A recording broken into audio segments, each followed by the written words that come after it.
Les Barcelonais, j'ai une petite question. Vous pensez qu'Hansi Flick, il veut qui sur son couloir gauche? Luis Diaz ou Rashford? Par rapport au coach qu'on a connu au Bayern, même à ses débuts au Barça, vous pensez qu'il a besoin de quel type de profil finalement? D'après les dernières informations, Hansi Flick aurait donné son feu vert pour Marcus Rashford et non pour Luis Diaz. Surprenant quand même. Parce qu'on se rappelle qu'au Bayern Munich, il a l'habitude de côtoyer quand même des ailiers percutants sur les deux côtés. Du coup, tout ça me fait réfléchir qu'au final, Rashford ne jouera que sur les côtés. mais yéen lañ ko jox ngeen di bàyyi ngeen di lox ci mbirum tappale rek ngeen nekk ci tappale bu metti ngeen nekk Ousmane Sonko waxal ci lii waxal ci criminalisation homosexualité wax leen ci criminalisation homosexualité booba tey yéen a ngi tappale góor jigéen yaa ngi dugg Sénégal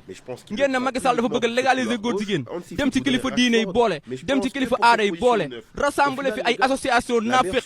ñu ànd ak yéen xeex tey jii ni association yi waxatuñ yéetuñ si yàbbeetuñ si ndax lan ñeen ñi da ngeen leen nommé ci conseil parlementaire yi waxatuñ yu jëm ci mbirum góor jigéen bàyyi nañ cee noppi ay association sàmm duul yi ngeen baal ma ci wax ji xeexuñu góor jigéen xeexuñu dara lu dul seen intérêt poos rek moo leen tax a jóg waaye Ousmane Sonko lii di nga ko layoo ak sénégalais yi ndaxte li wàccee Macky Sall du la fi bàyyi li wàccee Macky Sall du la fi bàyyi taxal nga Macky Sall ci mbirum góor jigéen ba ñun Évidemment, les amis, depuis la fin du feuilleton Nico Williams du côté du Barça, tout le monde parle de Marcus Rashford. On en parlait même déjà avant, notamment de la volonté du joueur de venir à Barcelone. Ça, on sait que c'est évident.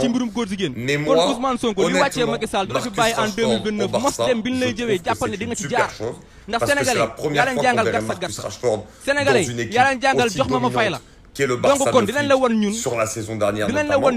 Et je pense qu'il sera beaucoup plus à l'aise que dans les autres collectifs où il a été auparavant.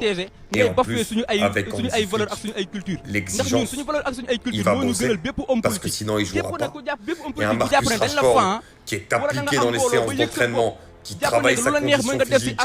qui bosse dans le cadre collectif et dans le schéma de jeu qu'a le FC Barcelone. Ça peut faire de très très grosses étincelles. Donc là où il y en a beaucoup qui peuvent douter, moi je crois toujours comme fer à Marcus Rashford au FC Barcelone, surtout sous Hansi Flick. Et retenez ce que je vous dis, si Marcus Rashford signe, évidemment qu'il commencera remplaçant, mais je pense qu'il arrivera même à finir titulaire avec le niveau qu'il pourrait avoir sous Hansi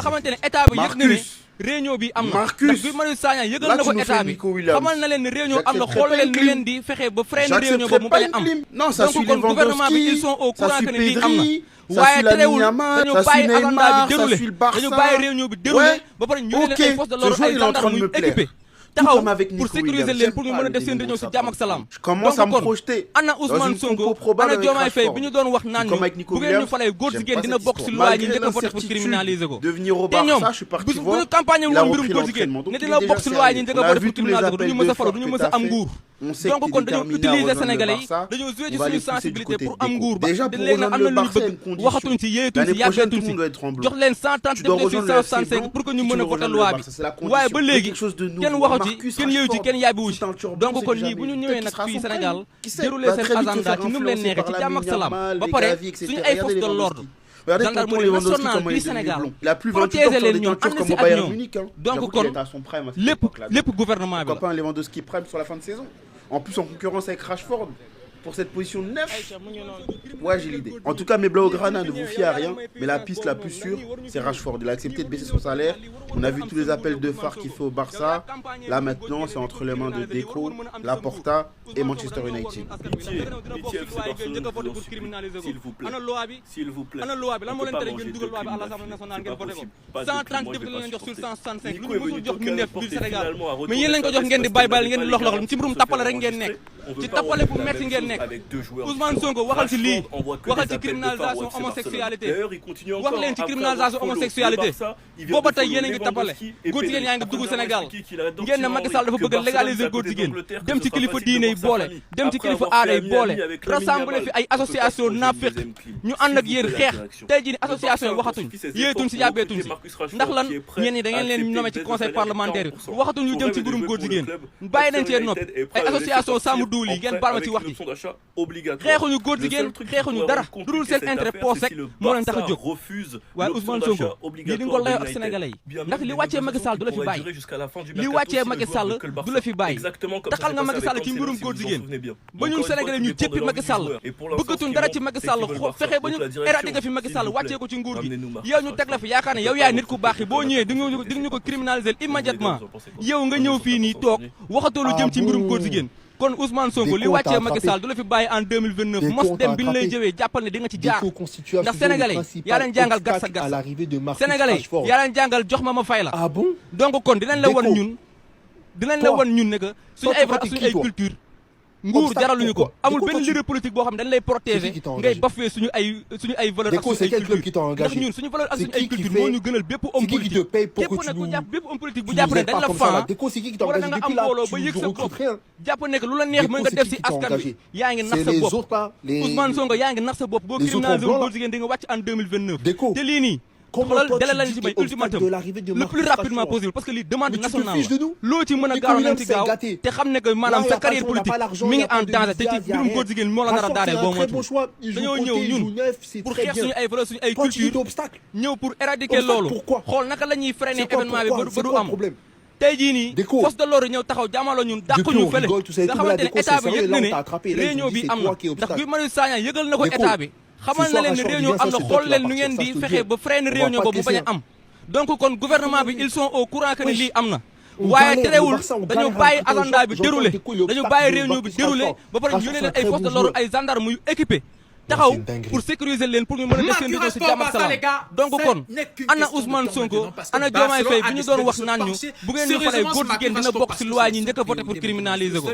te ñoom bu ñu campagne woon mbirum góor jigéen ne dina bokk si loi ñi njëkk a voté pour criminaliser ko du ñu mës a falu du ñu mës a am nguur donc kon dañoo utiliser sénégalais yi dañoo joué ci suñu sensibilité pour am nguur ba léegi nag am na lu ñu bëgg waxatuñ si yéetuñ si yàbbeetuñ si jox leen 130 députés sur 165 pour que ñu mën a voté loi bi waaye ba léegi kenn waxatu kenn yooyu ci kenn yaay bi wuci donc kon ñii bu ñu ñëwee nag fii Sénégal déroulé seen agenda ci nu mu leen neexee ci jàmm ak salaam ba pare suñu ay forces de l'ordre gendarmerie nationale bii Sénégal protéger leen ñoom ànd si ak ñoom donc kon lépp gouvernement bi la. Pour moi, le Barça doit foncer sur lui, même si c'est quoi. Il y a aussi le petit Lebzi là qu'on appelle Moussa. C'est un très bon joueur, mais Marcus montre vraiment qui veut venir au club. Et on doit le donner sa chance. Il n'y a pas un Barcelonais qui ne doit pas être d'accord avec moi. C'est un poulet viande. C'est gagnant-gagnant, il est moins cher. Il veut réduire encore son salaire à avoir 40% pour venir à Barcelone.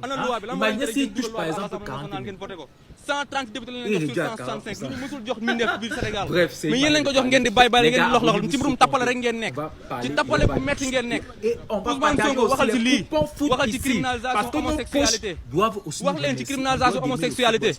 booba tey yéen a ngi tappale góor jigéen yaa ngi dugg Sénégal ngeen ne Macky Sall dafa bëgg légaliser góor jigéen dem ci kilifa diine yi boole dem ci kilifa aada yi boole rassembler fi ay association naaféq ñu ànd ak yéen xeex tey jii ni association yi waxatuñ yéetuñ si yàbbeetuñ si Le Barça se dirige vers une deuxième crise consécutive. Déco reste le principal obstacle au transfert de renforts. Les désaccords majeurs subsistent au sein de la commission des sports concernant les renforts offensifs. La priorité est actuellement de libérer les salaires. Libérer la masse salariale. C'est la mission que Déco s'est fixée avant de passer au recrutement. C'est pour ça que le Barça est en train de pousser Ter Stegen, les gars. Hier, on a eu l'info que Ter Stegen avait une réunion sur un sifflet qui lui avait dit clairement qu'il n'allait pas compter sur lui l'année prochaine. Juan Garcia sera le gardien titulaire. Malheureusement pour Ter Stegen, cette situation n'a pas s'amélioré parce que le Barça a besoin de libérer de l'espace pour enregistrer des nouveaux joueurs qui vont arriver potentiellement. Ça passe par un départ de Ter Stegen qui est inutile. Sénégalais yaa leen jàngal jox ma fay la donc kon dinañ la wan ñun ne que suñu ay valeurs ak suñu ay culture nguur jaraluñu ko amul benn leader politique boo xam dañ lay protéger ngay bafouer suñu ay valeurs ak suñu ay culture ndax ñun suñu valeurs ak suñu ay culture moo ñu gënal bépp homme politique képp nag ku jàpp bépp homme politique bu jàpp ne dañ la fan wala da nga am mbooloo ba yëg sa bopp jàpp ne que lu la neex mën nga def si askan wi